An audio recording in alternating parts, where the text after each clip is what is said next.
Guys honestly तुम लोगों के कमेंट्स देखकर पता चल रहा है कि तुम्हें मेरी एक्सप्लेनेशन वीडियो सच में पसंद आ रही हैं और swallowed star specially Sarfaraz Ahmed 056 के कमेंट की वजह से कंटिन्यू कर रहे हैं। सो कीप सपोर्टिंग और अगर कंटेंट पसंद आए तो सब्सक्राइब जरूर करना। तो अब शुरू करते हैं। पिछले एपिसोड में हमने देखा वर्चुअल यूनिवर्स में हर तरफ सिर्फ एक ही खबर फैल रही थी, जियाने लुओ जैसा top level treasure primordial star पर मिल चुका है।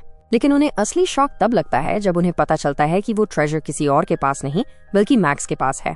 जैसे ही ये बात धीरे धीरे अलायंसेस तक पहुंचती है, मैक्स सीधे टारगेट बन जाता है। कई पावरफुल कल्टिवेटर्स उसका पीछा करना शुरू कर देते हैं और कुछ ही देर में उसे घेर लेते हैं। यहाँ शुरू होती है एक जबरदस्त फाइट जहाँ मैक्स अपनी स्किल्स, आर्मर और विंग्स की मदद से यूनिवर्स ओवरलॉर्ड्स तक का सामना करता है। लेकिन सिचुएशन जल्दी ही कंट्रोल से बाहर चली जाती है क्योंकि पूरी नॉर्दर्न अलायंस उसके पीछे पड़ जाती है। तब मैक्स एक स्मार्ट मूव खेलता है। वो अपने सारे ट्रेजर सीक्रेटली अपने डीप सी क्लोन को दे देता है। इसी बीच उसकी फाइट होती है टियान यांग से, जहां उसके विंग्स का बड़ा सीक्रेट भी सामने आता है। लेकिन असली खतरा तब आता है जब एक universe master overflowing devil master खुद मैदान में उतरता है और मैक्स को लगभग पकड़ ही लेता है। तभी एंट्री होती है फ्लेम स्टार मास्टर की और फिर उसके बाद केओस सिटी लॉर्ड भी आ जाते हैं। तीनों मास्टर्स के आमने सामने आने से पूरा बैटलफील्ड हिल जाता है और आखिरकार नॉर्दर्न अलायंस को पीछे हटना पड़ता है। लेकिन खतरा खत्म नहीं होता। थॉर्न अलायंस पहले ही रास्ते ब्लॉक कर चुकी होती है और मैक्स एक बार फिर चारों तरफ से घिर जाता है। और यहीं पर मैक्स खेलता है अपना सबसे डेंजरस मूव। भागने की बजाय वो खुद को सेल्फ डिस्ट्रक्ट कर देता है। लेकिन असली ट्विस्ट ये था कि उसके सारे ट्रेजर्स पहले ही सेफ हो चुके थे। जब दुश्मन धुआं हटने के बाद देखते हैं तो वहाँ कुछ भी नहीं होता। अब आगे एपिसोड 216 की शुरुआत एक शांत लेकिन हैवी माहौल से होती है, जहाँ हम मैक्स को उसके स्पेसशिप में अकेले बैठे देखते हैं। उसके चेहरे पर कोई एक्साइटमेंट नहीं, बस एक गहरी खामोशी होती है। वो अंदर ही अंदर सोच रहा होता है। पलक झपकते ही 10,000 ईयर्स बीत गए। इतना लंबा समय गुजर चुका था कि अब उसके लिए समय की वैल्यू ही बदल चुकी थी। इस दौरान उसे अपने पुराने दिन, अपनी जर्नी की शुरुआत और अपने लव्ड वंस की याद आने लगती है। एक तरह से ये मोमेंट दिखाता है कि चाहे कोई कितना भी पावरफुल क्यों न बन जाए, अंदर का इंसान कभी पूरी तरह नहीं बदलता। कुछ ही देर बाद उसका स्पेसशिप आखिरकार सिटी ऑफ केओस पहुंच जाता है। जैसे ही वो उतरता है, एक सर्वेंट अनाउंस करता है, लॉर्ड लुओफिंग, हम सिटी ऑफ केओस में पहुंच चुके हैं। मैक्स सीधे अपने टीचर केओस सिटी लॉर्ड के पास जाता है। उसे देखकर सिटी लॉर्ड थोड़े सरप्राइज्ड होते हैं। उन्हें भी खबर मिल गई थी कि मैक्स के साथ कुछ दिनों से क्या क्या हुआ।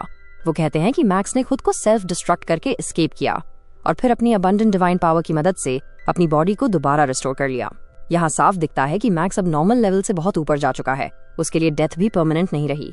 इसके बाद केओस सिटी लॉर्ड की नजर मैक्स के ट्रेजर्स पर जाती है, खासकर जियाने लुओ स्वॉर्ड के पार्ट्स पर। वो पूछते हैं कि अब इन इनकम्प्लीट आइटम्स का क्या प्लान है।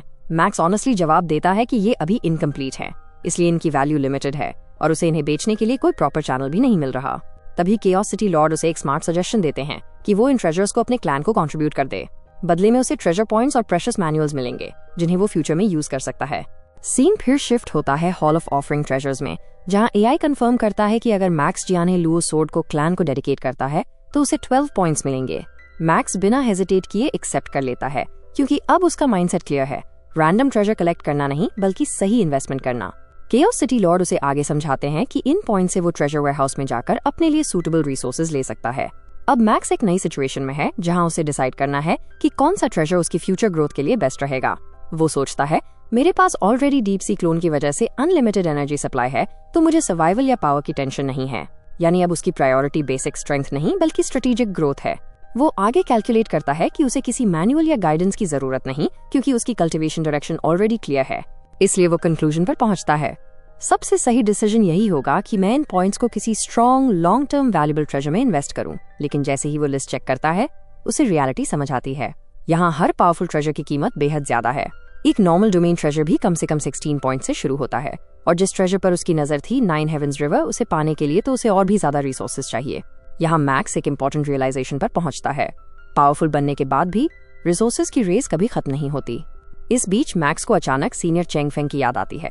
उसके चेहरे पर हल्की सी मुस्कान आ जाती है और वो मन ही मन सोचता है, सीनियर, आपने ये जियू चुआन येनियूज ट्रेजरलैंड में छोड़ा था और वो मेरे हाथ लग गया। मेरा इरादा था कि मैं इसे पूरी दुनिया में फेमस करूं, लेकिन अभी हालात ऐसे हैं कि मुझे इसे अपने क्लैन को ही देना पड़ेगा।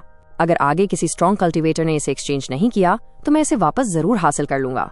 तभी हॉल एआई की आवाज गूंजती है और वो अनाउंस करता है कि सिल्वर बॉल फैंटम शिप, जो एक टॉप लेवल ट्रेजर है, उसकी वैल्यू 4 ट्रेजर्स के बराबर है।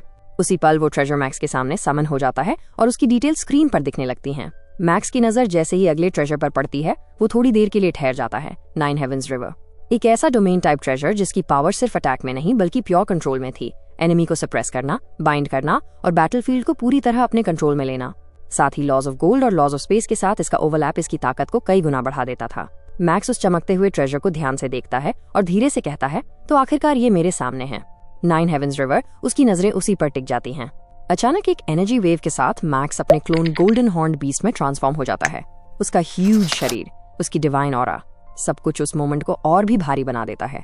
वो सोचता है, अगर ये 9 हेवंस रिवर मेरे गोल्डन हॉर्न बीस्ट के रूल फील्ड के साथ फ्यूज हो गया तो इसकी पावर अनइमेजिनेबल हो जाएगी। चाहे एनिमी को चेस करना हो या किसी डेंजरस सिचुएशन से एस्केप करना हो, सब कुछ आसान हो जाएगा। अब उसका डिसीजन क्लियर था। यहाँ पर वो अपने पुराने गोल्डन थ्रेड लेजर मिरर को रिप्लेस करेगा। इससे उसकी ओवरऑल सर्वाइवेबिलिटी और कंट्रोल दोनों बढ़ जाएंगे, खासकर जब वो फ्यूचर में फिर से प्राइमोर्डियल स्टार जैसी जगहों पर जाएगा। लेकिन अगले ही पल वो खुद को रोकता है। प्राइमोर्डियल स्टार पर बिलियंस ऑफ पावरफुल बीइंग्स हैं। सिर्फ एक ट्रेजर मेरी स्ट्रेंथ को इतना नहीं बढ़ा सकता कि मैं सबसे लड़ सकूं। यहीं पर उसे अपने टीचर द्वारा दिया गया एक हिडन क्लू याद आता है। सिटिंग माउंटेन गेस्ट टीचर के दिए हुए कोऑर्डिनेट्स, जो कि उस ब्लैक मेटल प्लेट के कोऑर्डिनेट्स थे। उसकी आंखों में एक नई चमक आ जाती है।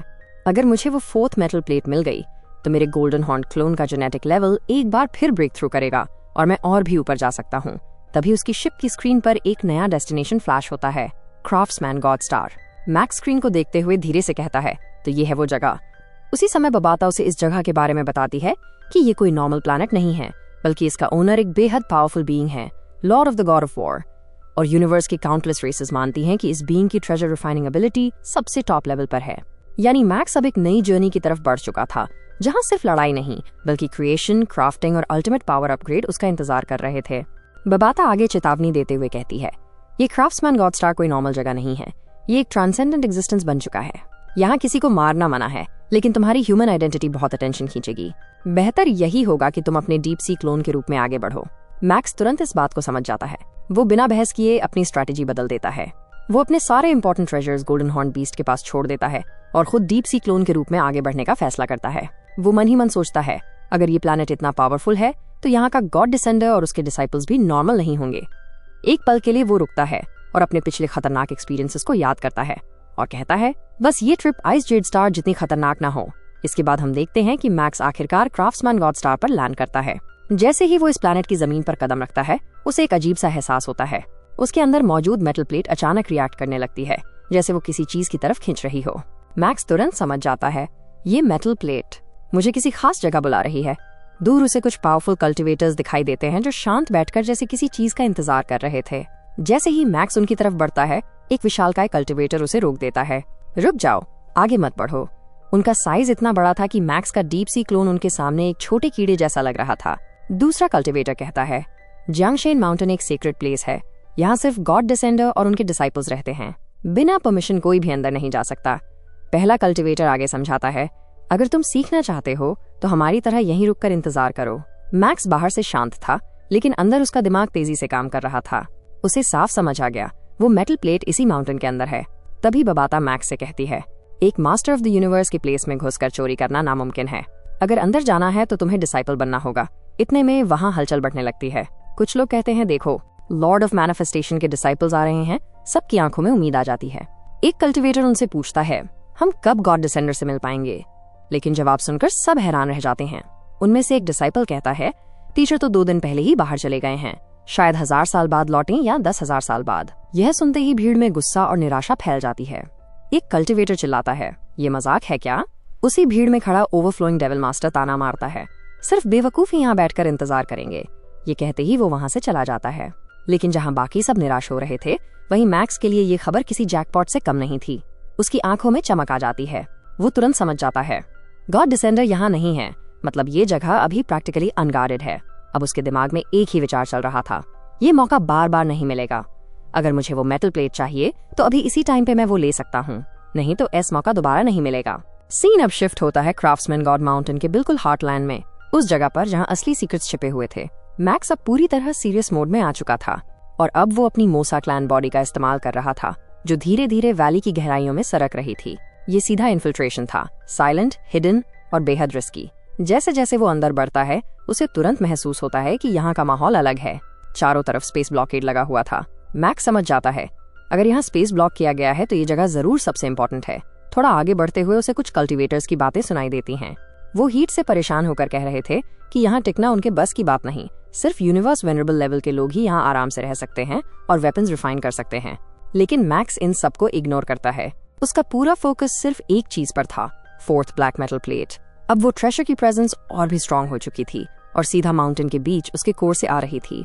मैक्स चुपचाप उन कल्टीवेटर्स के पीछे पीछे वैली के अंदर घुस जाता है। अंदर पहुंचते ही वो देखता है कि वहाँ पहले से ही कई पावरफुल कल्टीवेटर्स मौजूद हैं। एक ह्यूज प्लेटफॉर्म पर 3 एलीट कल्टीवेटर्स खड़े थे जो एक पावरफुल ट्रेजर को रिफाइन कर रहे थे।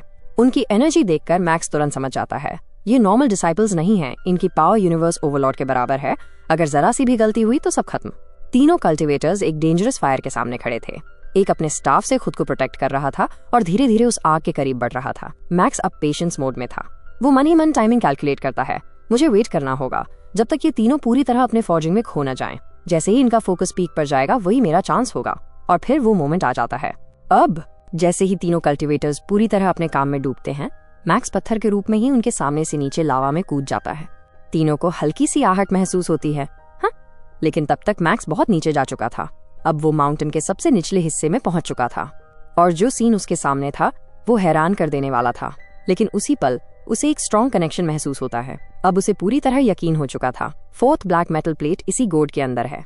अब पीछे हटने का सवाल ही नहीं था। जैसे ही मैक्स उस ब्लैक गोड के अंदर मौजूद फोर्थ ब्लैक मेटल प्लेट को लेने की कोशिश करता है, एक पल में सब कुछ उलट जाता है। उसका भेजा हुआ डॉपलगैंगर बिना किसी वार्निंग के पलक झपकते ही राख बन जाता है। उसके वर्ल्ड रिंग का इनर स्पेस भी अनस्टेबल होकर टूटने लगता है। ये देखकर मैक्स का डीप सी क्लोन भी हिल जाता है। उसे तुरंत समझ आ जाता है इस गोड के अंदर की आग यूनिवर्स ओवरलॉर्ड से भी कई गुना ज्यादा डेंजरस है। अगर मैंने अपना मेन डीप सी क्लोन भी भेजा तो वो भी सर्वाइव नहीं करेगा। अब उसे अपनी सबसे पावरफुल फॉर्म में जाना ही होगा। अगले ही पल उसकी मोसा क्लान बॉडी बदलने लगती है और देखते ही देखते वो एक huge dangerous golden horn beast में ट्रांसफॉर्म हो जाता है। उसकी प्रेजेंस ही पूरी जगह को हिला देती है। गोल्डन हॉर्न बीस्ट ने कलामिटी आर्मर को पहना हुआ था, जिसके बाद मैक्स पूरी ताकत के साथ आगे बढ़ता है। वो खुद से कहता है, golden horn beast, deep sea clone की एनर्जी और स्कैब जैसी डिफेंस, इन सब के साथ मैं इसे हासिल कर सकता हूँ। मुझे जल्दी करना होगा। और फिर वो सीधे उस फ्लेम स्पेस के अंदर घुस जाता है। अंदर का नजारा पूरी तरह डेंजरस था। हर चीज पिघल रही थी, लेकिन मैक्स अपनी पूरी ताकत लगाकर आगे बढ़ता है और आखिरकार वो उस ब्लैक मेटल प्लेट के टुकड़े को पकड़ लेता है। उसके तीनों क्लोन्स एक साथ राहत की सांस लेते हैं। आखिरकार हमने कर दिखाया। लेकिन ये सुकून सिर्फ कुछ ही पल का था। अचानक पूरे यूनिवर्स में एक भयानक गूंजती हुई आवाज फैल जाती है। वो आवाज किसी नॉर्मल कल्टीवेटर की नहीं थी, वो गुस्से से भरे एक गॉड की थी। तुम्हारी इतनी हिम्मत कि तुमने मेरी सील तोड़ दी। अगले ही पल आसमान से एक ह्यूज स्पिरिचुअल हैंड उतरने लगता है। उसकी प्रेजेंस इतनी भारी थी कि पूरे प्लैनेट के कल्टीवेटर्स कांप उठते हैं। वो ह्यूज हाथ सीधा मैक्स की तरफ बढ़ता है और एक ऐसी स्ट्राइक करता है, वो स्पिरिचुअल हैंड मैक्स को उस कैव से खींचकर पकड़ लेता है। उस स्पिरिचुअल हैंड की ताकत देखकर मैक्स भी सन्न रह जाता है। वो सोचता है, अगर मेरा आर्मर इसकी पावर को 10,000 गुना कम भी कर दे, फिर भी ये मुझे पूरी तरह डिस्ट्रॉय कर सकता है। वो स्पिरिचुअल हैंड सीधे मैक्स को पकड़ लेता है।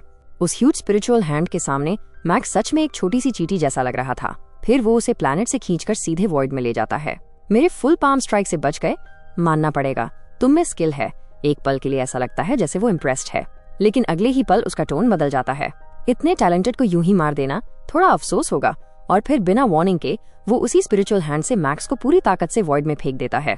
फेंकते वक्त उसके आखिरी शब्द गूंजते हैं, देखते हैं क्या तुम इस मौके का फायदा उठाकर जिंदा बच पाओगे। जिसके साथ एपिसोड 216 यहीं खत्म होता है। रुको गाइस, इसका नेक्स्ट पार्ट भी मैं आज ही अपलोड करने वाली हूँ, तो जल्द से जल्द चैनल सब्सक्राइब करके वीडियो को लाइक कर दो।